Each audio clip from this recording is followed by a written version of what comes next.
Hey everybody, how's it going? It's me, the guy named ChaseFace, back again with another Ramble video, where I take a very somewhat nuanced topic and don't write a script, and I just talk about it, and I make a lot of oversights, and I repeat myself multiple times, and I don't really add anything to the conversation, but you guys seem to like it anyway, so let's do it again, shall we? So recently I've been having a lot of observations on just sort of the meta community of YouTube and YouTubers and the commenters, and I have a lot of thoughts on the matter, a lot of philosophical thoughts, a lot of like psychological thoughts. And I've had a few negative run-ins with former fans of mine that have really made me stop and think about, did I do something wrong? Was I mean to this person? Did I present myself in a good light? Were they being unreasonable, etc., etc.? So I just figured maybe I'd make a video kind of talking about this subject from the position of a YouTuber, from the perspective of someone that does this like full time. So the topic of this video is why YouTubers aren't your friends, and I'll explain what I mean by that in a little bit. So when I first started YouTube, I was just kind of this guy. I made this video on Outlast, and it was a game I was really passionate about. In hindsight, I'm not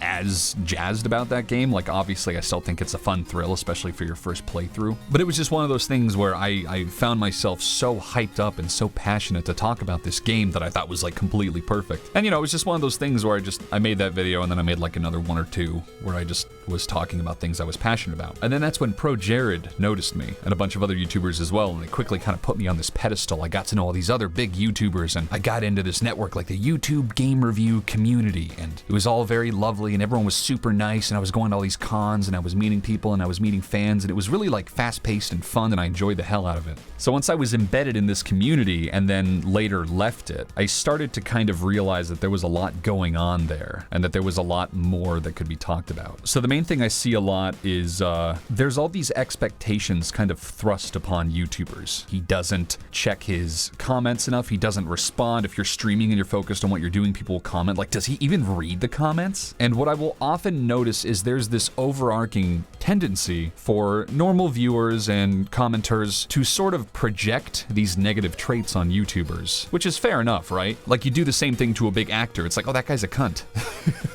In that case, it's like, you know what, you're probably right. They have like a, billion-dollar mansion in the, Beverly Hills or whatever, and you see them like being kind of mean to one random person on Twitter, and you're like, wow, what a conceited asshole. But now that I'm like in this position and I've been through everything that I have been through, and just in life in general, I'm starting to kind of see things from the other foot, the shoe being on the other foot, that is. I usually try to engage with a lot of comments on my channel, unless they're just completely toxic, like angry people, and then I'm like, no, just gonna be mean to you because you're a fucking asshole. But generally I like to respond to people's comments, right? And I like to be open, I like to be transparent, and I like to be friendly to people that bothered to watch my video and give their thoughts. Although at the same time, I try not to be that guy who gives a heart to every single comment, that likes every comment, that responds to every single one, because then you look like that guy who isn't working on things and is instead just spending all of his time absorbing all of the admiration and praise. And I've always thought that looks that's like a weird look to have. So I like to look like a guy who, it's like, yeah, I'll reach out to my fans, but at the same time, I still have stuff to do, and I'm not just gonna be this kind buddy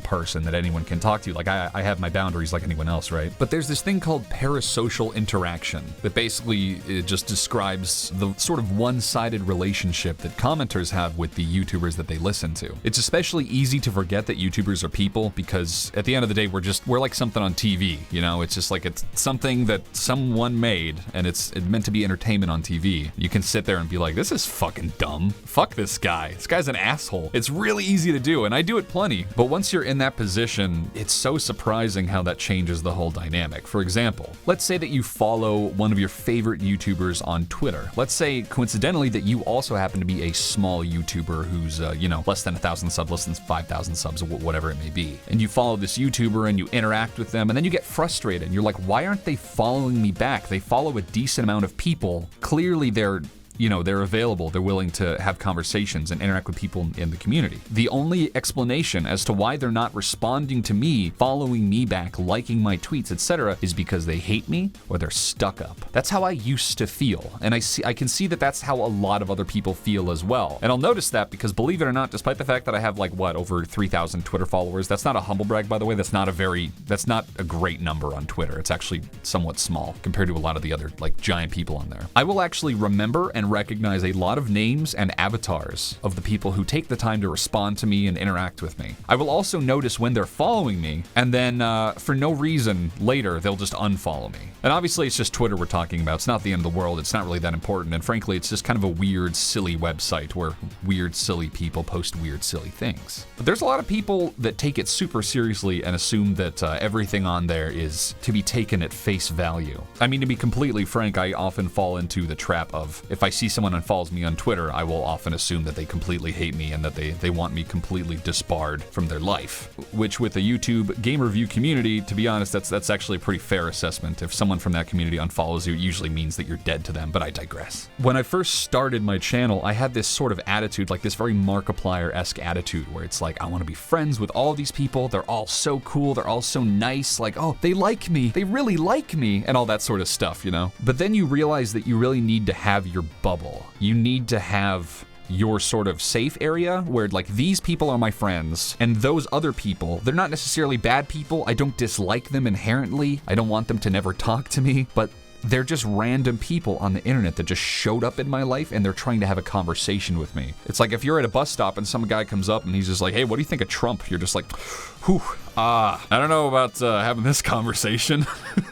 So maybe get to know me a little more first, you know? And so just because I don't automatically follow people back or interact with them, it doesn't mean I hate them. It doesn't mean that I'm personally judging them. 99.9% of the time anyway, right? There's always that one guy who's like, oh, that dude's such a fucking douchebag. But it's very few and far between. I can only think of like 5 people in the last 5 years that I've interacted with where I've really disliked them genuinely, just based on like Twitter interactions. The one thing nobody seems very cognizant about is the fact that a lot of YouTubers have been very burned in the past. I, like many other YouTubers, especially ones that get bigger and rise through the ranks and, you know, get into this big community or whatever the fuck you want to call it. I went into my YouTube career very, very optimistic and enthusiastic. And once I got into the YouTube game review community and I realized there were a lot of bad eggs in there and people that just do not actually want to be your friend. They'll be really nice to you. They'll be super sweet to you. They'll follow you. They'll retweet your stuff. They'll donate to you on your streams or whatever. A lot of those people are very, very fickle and two-faced, and they will not stick around for very long. All it takes is a little bit of drama or a little bit of he said, she said, and they're just gone completely, and then they go and they talk shit about you. And it's very, as my mom put it, she said, Jesus Christ, are these people in fucking elementary school? So long story short, when you put your trust into a group of people large or small, there's always that chance that when you go in kind of trying to do the best things for them and be nice to them and interact with them or disagree with them, whatever, that they're gonna have your back and they're gonna be mature. Ever since I was in college, I graduated from high school and I was like, I can't wait to get away from all these immature people and go be with my mature peers. And then I went to college and I realized it was just the same dumb fucks from high school that went to my college. And I was like, oh no, this was supposed to be an enlightened place of learning. And you realize that the real world is very, very similar to that. You can have all of your morals, all of your philosophies. It doesn't really matter.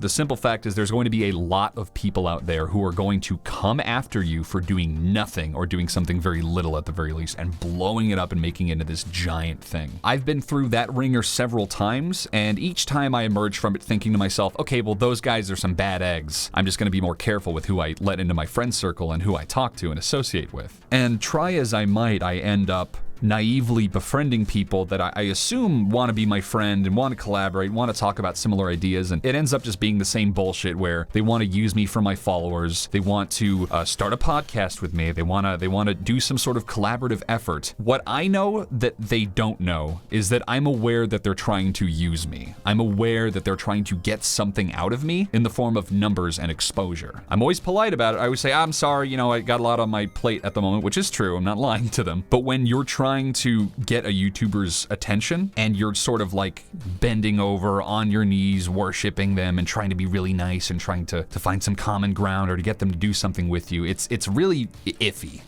But when I was first starting my channel and I was, 4 years younger or something, I just assumed that everyone that was nice to me had my best interests in mind, and I naively just took that. And I was like, yeah, we're buddies now, we're friends. And as I've alluded to earlier in this video, obviously that's a bad idea. There's a lot of bad people out there that are going to take advantage of you, misconstrue you, slander you, completely. There's just so much spreading of bullshit, just complete fabrications with nothing to back it up, and people in that community just go, yeah, okay, sure, he's a bad guy, okay, say no more, I've already blocked him. Who needs to think for yourself, And when that happens, it's really tempting to sort of close yourself yourself off and say, I'm done with people. Fuck it, I'm done. I'm just gonna fly solo, man, whatever. I hate everyone. But that's an awfully difficult perspective to take on, especially when you're like me and you're very social in general and you can't just give up on the prospect of making new friends. But after being burned repeatedly and thinking each time I got burned like, oh, no, I've got it. I understand. I can sift through the fake people. I can sift through the two-faced backstabbing people, and I think I'm a better judge of character now than I was. It keeps happening regularly. And part of that is because the vast majority of YouTubers, big and small, are extremely fake. And if you're a small YouTuber and you do your best to be really transparent and really honest and really humble, then clearly I'm not talking about you. If you're listening to this and you're red in the face and you're just like, this fucking asshole, you're probably who I'm talking about. You need to knock it off, dude. Get the fuck over yourself. But it's just true, and I mean, that's not even necessarily an exclusive issue to YouTube. It's radio, it's TV, it's any entertainment industry, right? It's literally any prospective career where you can be funny or entertaining or do what you love. Anything other than, like an office, like a desk job, where you can go into this career and it's gonna be super fun and exciting and like just this dream lifestyle. You'll find that as you go into those circles of society, they're not just gonna let you rise the ranks and climb up and become bigger than them. Or become big at all, really. They're going to do whatever they can to try to beat you there, and they might actually slam the door in your face or trip you as you're on your way. Metaphorically, of course. Never been assaulted at a convention.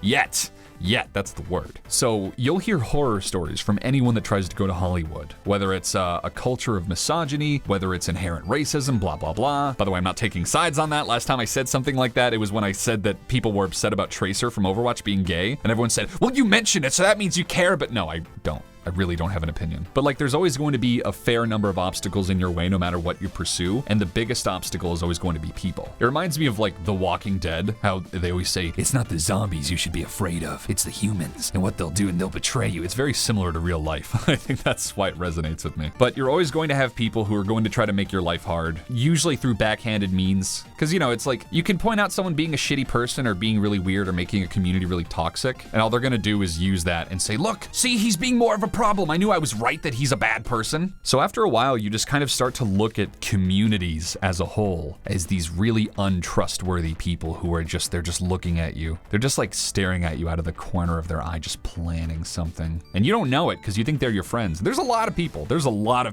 on YouTube that are willing to tell you the sweetest things. And literally a minute later, they will go into their Discord group and talk super mad shit about you. Is super mad shit, is that a phrase? God damn it, I'm getting old and it is showing. And as a result, whenever you see a YouTube comment or, another small YouTuber trying to message you and get close to you and be friends with you, it's really easy to look at them like, I know what you're fucking doing and I don't trust you. Like, you don't have my best interest in mind. You're just trying to get what you want. And then whatever happens to our relationship after that is completely inconsequential to you. So that's why you'll often find a lot of YouTubers just completely not interacting with fans, not responding to comments, not following people back. And one thing that nobody really likes to talk about is the fact that when you go into something really crazy passionate like art or 3D modeling or voiceover or analytic reviews, whatever it may be, right? You're probably going to be a bit more eccentric, a bit more introverted, because this is this very artistic niche thing that you like. And I've also noticed that the people who tend to make YouTube channels talking about these sorts of things and making that their big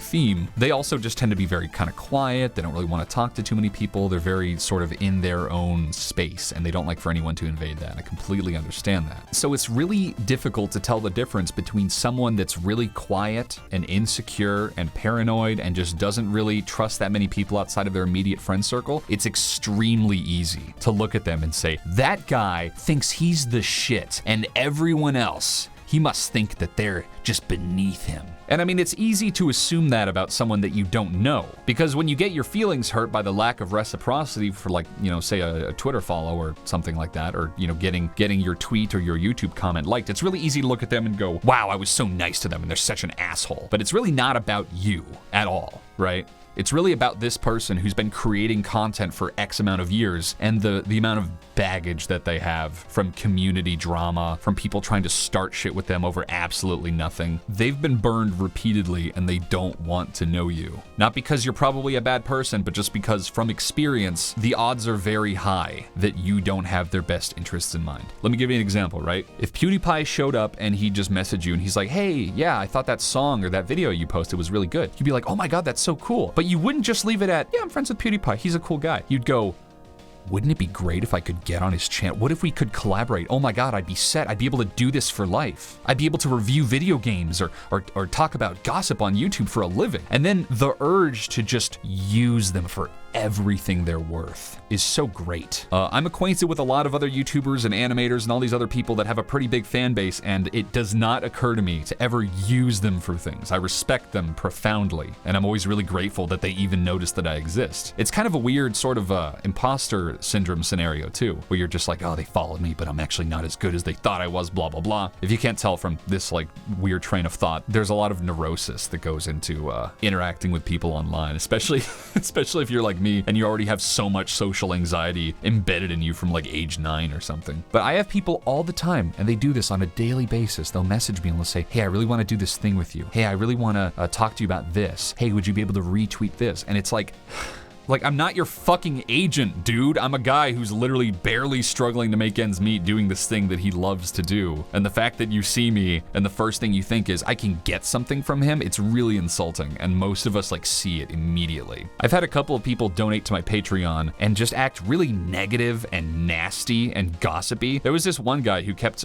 repeatedly sending me these giant Twitter essays through DMs. Like, I think you should change this. I think this wasn't good. And eventually I just had to tell him like, fuck off, dude. Like, this isn't your channel. Just because you support me financially doesn't mean that I have to do everything you say. And he just like rage quit and stopped following me and like doesn't talk to me anymore. So that guy being an asshole is sort of the dude that makes it hard for all future small YouTubers to reach out to me because they just spoiled the broth, you know? I had another guy who I was entertaining the idea of doing a YouTube series where I review other reviewers. It's called like reviewer review, something like that. It's not very wordy, but you know what I mean. And I actually have one in the works that I have no idea when it'll get done, if ever. But when I first announced it on Twitter, there was this one small YouTuber who was like, oh, it would be great if you reviewed me. And then there were a bunch of other people that were saying that too. Oh, can you review my channel? Again, trying to sort of get exposure through me. And I just playfully tweeted out like, no, I'm not going to take requests. Stop asking. And then he went on this giant Subtweet Marathon, and I DM'd him and I was just like, dude, what's your deal? And he was like, I just think it'd be fair to use your audience and the power that you have to give smaller people a platform. And I just told him, okay, well,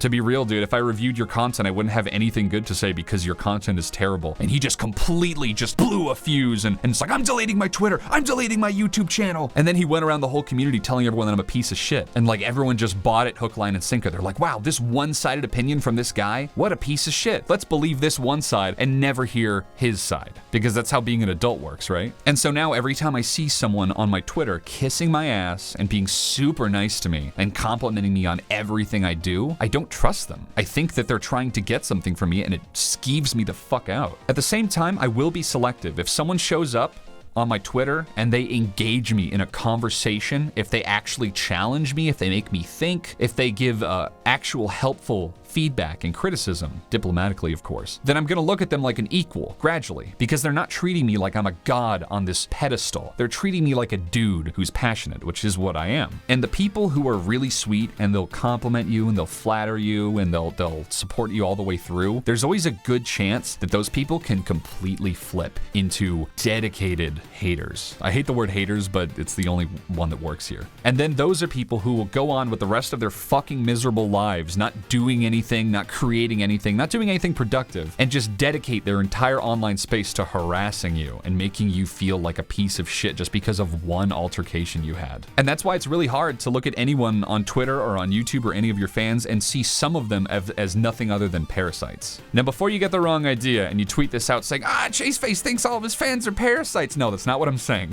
I'm saying there are parasites literally everywhere, not even just exclusive to YouTube. There's a lot of people that will just use you in school, at college, at work. There's all sorts of people that have no moral backbone. and they'll do what they want to do because it's popular, it gets them brownie points with their friends, whatever it may be. But the funniest thing to me is that back when I was first starting out and I had all these small YouTubers following me and wanting to network with me and wanting to be buddies with me, it wasn't because they liked me, it was because someone big shouted me out and they knew I was going to be something of a rising star and they wanted to get in on my good graces while they still could. So that way, if I got bigger and I blew up, then they'd be able to use me for clout or for connections or what have you. It was a very intentional power move that I didn't even realize at the time because I went in so naively. So now whenever I see someone who's like, I do YouTube videos, and you click on their channel and they have less than 1,000 subs, I look at them like, okay, I don't trust you for a fucking minute, because the moment that it's convenient for you, you're gonna throw me under the bus or you're gonna try to get something from me, etc., etc. And the people that are likely to support you and be avid lovers of your content and say, everything he does is amazing, you couldn't even imagine how easy it is for people to just flip and go from I'm amazed by his work, he's so great, to no, he's actually Hitler. He's actually a terrible person. So when I see it, all the same small YouTubers coming to me with these cute little cartoon avatars, all drawn by the same like 3 artists that are really, making progress in that circle, and they're trying to sell me on this idea of, I'm super positive, I'm really nice, I love everyone, I'm so inclusive, and everyone is so beautiful, and there's no such thing as an ugly person. They're so full of shit. Not many people are willing to say this because a lot of people will give them shit about it. But the point I'm trying to make is not that all YouTubers are evil. A lot of them are very questionable, of course, but not all of them. But when you get fucked over like that repeatedly by people that are supposed to have your back, it makes it really easy to just kind of turn your back on people. Effortless even. Completely thoughtless. You just go, oh yeah, I don't trust that person. Nope. And you just don't talk to them. And you're very cold to them. And I do that from time to time now because, I've been very hurt by a lot of people before. But on the positive side, here are some things you can do to potentially befriend your favorite YouTubers. Keep in mind that YouTubers are not your fucking Pokemon. They're not they're not for you to gather and show off to your friends and compete to see who can get the big, let's face it, a lot of people do that. But the whole point is that you're not supposed to collect all these big names, because we'll sniff that shit out immediately. We'll know that you're fake as hell. But if you want to be friends with a YouTuber, if you want to have the chance to be their friend, because obviously it's not guaranteed, here are a few things you can do. A few of these are going to seem really obvious, but I still have to say them. The most important thing is to share their stuff. If we see that you're retweeting us when we make a video, if we see that you're, posting on your friends' walls or tagging people and saying, hey dude, you'd like this, like we notice that, and that goes a long way, because then that, word of mouth is one of the biggest ways to advertise yourself, and it's very understated how important that is. It's a big part of it. If you can drive up any kind of viewer engagement, like their videos, comment on their videos, etc., and especially if you leave positive comments, here's what I think was really good, and I personally appreciate, I can't speak for everyone, but I really like it when someone says, hey, this was really good. I was kind of hoping you'd focus more on this, and I didn't really understand what you meant by this, but overall, really good video, man. Can't wait for the next one. That's like the golden ratio that I've found. Because most people are used to getting, fuck you, you fucking asshole. You don't know what you're talking about. You're a dumbass. You're a charlatan. Does anyone use that word? You get a lot of the same bullshit. And so when you see someone that disagrees with you, but they're being rational about it, it's like you respect that person. You're like, okay, cool. They're actually coming at me on a level I can get behind. But obviously a lot of it's for analytics and for driving up those numbers, but it's still important. It sounds like the cliched bullshit. Make sure to like, comment, subscribe, but that matters too. It's a really good idea to engage with them on social media meaningfully. Don't just ask them ad nauseum whether or not traps are gay. Don't quote their catchphrase back at them.